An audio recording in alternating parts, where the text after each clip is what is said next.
உழவர் உலகம் வேட்டியில் உதயம். உதயம் வேட்டிகள் ஷர்ட்டுகள். திரு ராகுல், திருமிகு பிரியங்கா, திரு கார்கே, இவங்க யாருடைய கேள்விகளுக்கும் குற்றச்சாட்டுகளுக்கும் விமர்சனங்களுக்கும் திரு நரேந்திர மோடி பதில் சொல்லாமையே கடந்து போறார். மக்கள்கிட்ட இதை திரு மோடி குறித்த ஒரு அதிருப்தியை ஏற்படுத்தாதா? பதிலே இல்லாம இருக்கிறாரா பிரதமர் அப்படின்ற சந்தேகத்தை மக்கள் மனதில் ஏற்படுத்தாதா? சோனியா, ராகுல் காந்தி, பிரியங்கா, திரு கார்கே ஆகியோர் குற்றச்சாட்டுகளுக்கு பாரதிய ஜனதா கட்சியானது பதில் கொடுத்து கொண்டு வருகிறது.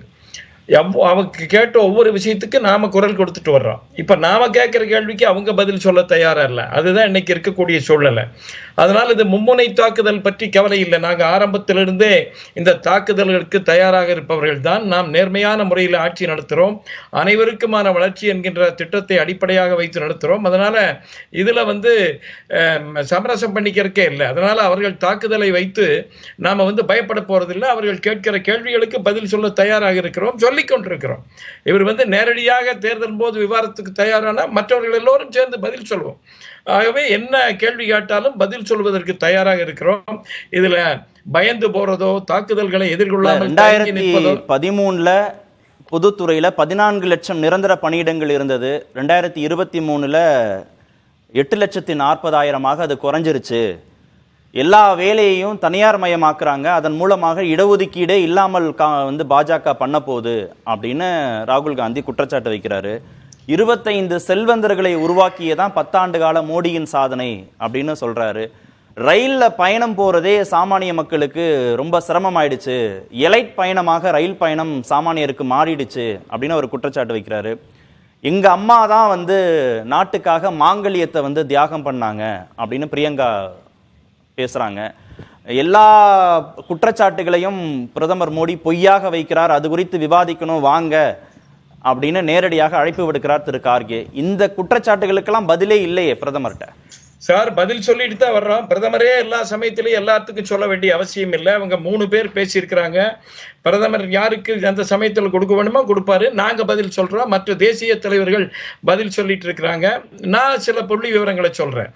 நீங்க கடந்த 10 வருஷத்துல நம்ம நாடு 11வது 5வது பொருளாதாரமாக இருக்குது உலகத்தில். தனிநபர் வருமானம் இரட்டிப்பாக இருக்கிறது. நாங்கள் போட்டிருக்கிற திட்டங்கள்னால சாதாரண மக்களினுடைய வாழ்க்கையில் எவ்வளவு மாற்றம் வந்திருக்குதுன்னு பாருங்க. 52 கோடி பேருக்கு வங்கி கணக்குகள் கொடுக்கப்பட்டிருக்கின்றன. அதில் 65% பெண்கள். 44 கோடி பேருக்கு முத்ரா கடன்கள், 44 கோடி கடன்கள் கொடுக்கப்பட்டிருக்கின்றன. ஏறத்தாழ 28 லட்சம் கோடி. என்னால் சொல்லிட்டே போக முடியும். 3 கோடி வீடுகள், 11 கோடி கழிவறைகள். இதெல்லாம் முன்னேற்றம் இல்லையா? இதெல்லாம் பிரதமர் பேச மாட்டேன்றாரு. இதெல்லாம் பிரதமர் பேச மாட்டேன்றாரு.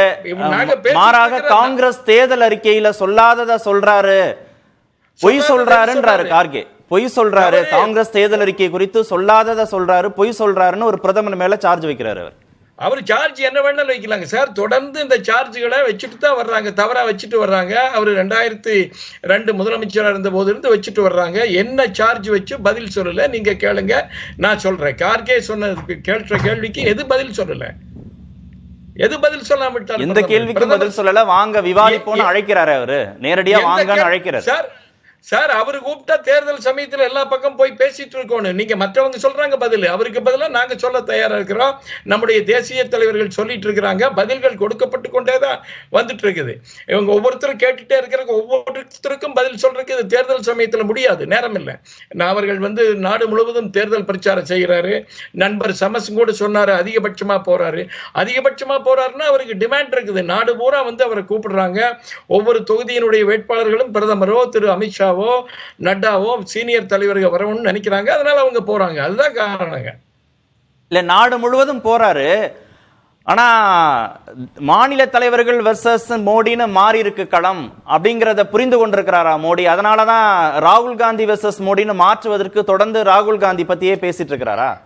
சார், ராகுல் காந்தி தான் இன்னைக்கு காங்கிரஸ் தான் பிரதான எதிர்கட்சி. அதுல எந்த மாற்றம் இருக்காது. அவங்க உங்களுக்கு தெரியும் 2-3 மாநிலங்கள் ஆட்சியில் இருக்காங்க. பிரதான எதிர்கட்சி. இந்த நாட்டை 50 வருஷத்துக்கு மேல ஆட்சி பண்ண கட்சி. ஆகவே ராகுல் காந்தி பத்தி கண்டிப்பா பேசிட்டு ஆகணும். காங்கிரஸை பத்தி நாம பேசிட்டு ஆகணும். அவங்க 50 வருட ஆட்சியில் நடந்த அவலங்களை பத்தி பேச ஆகணும். நீங்க பொதுத்துறை நிறுவனங்களை சொன்னீங்க. இந்த பொதுத்துறை நிறுவனங்கள் நஷ்டமானது எந்த காலத்துல? 2014 பாரதிய ஜனதா கட்சி ஆட்சிக்கு வரும்போது ஆயில் கார்பரேஷன் கார்பரேஷன்ஸினுடைய நிலைமை என்ன? ஏர் இந்தியா ஒரு நாளைக்கு எவ்வளவு நஷ்டம் சந்திச்சு வந்தது? ஆகவே பொதுத்துறை நிறுவனங்களுக்கு எடுத்தது யாரு? பொதுத்துறை நிறுவனங்கள் இன்றைக்கு சீரமைக்கப்பட்டு வருகின்றன. முதல் முறையாக பொதுத்துறை வங்கிகள் சென்ற வருடம் 1 லட்சம் கோடி ரூபாய்க்கு மேல லாபம் ஈட்டி இருக்கின்றன. இதெல்லாம் நடந்தது அத்தனை வருஷத்துல. ஆக பொதுத்துறை நிறுவனங்களுக்கு எடுத்ததே இந்த காங்கிரஸ் கட்சி, கூட்டணி கட்சிகள் தான். அதை நாம் சீரமைத்துக் கொண்டு வருகிறோம். அதுல லாபம் வெற்றிகரமாக செய்து வருகிறோம். இன்னைக்கு காதிங்கிற பிராண்டு உலகத்தில் இல்ல, 10 வருஷத்துக்கு முன்னால் இல்ல. பிரதமர் அது ஆரம்பத்தில் இருந்தது 50-60களில். இப்ப பிரதமர் வந்ததுக்கு அப்புறம் காதி பெரிய அளவுக்கு வியாபாரத்து பெரிய, இது நாடு பூரா மட்டுமல்ல, வெளிநாடுகளுக்கும் கூட ஏற்றுமதி செய்யப்பட்டு வருகிறது. ஆகவே சாதாரண மக்கள் செய்யக்கூடிய தொழில்கள், மக்களினுடைய வாழ்க்கை தரம், பொதுத்துறை அமைப்புகள், இதெல்லாம் இன்றைக்கு சிறப்பாக மோடி ஆட்சியில செயல்பாடுகளை செய்து வருகின்றன. ஆடவர் உலகம் வேட்டியில் உதயம். உதயம் வேட்டிகள் ஷர்ட்டுகள்.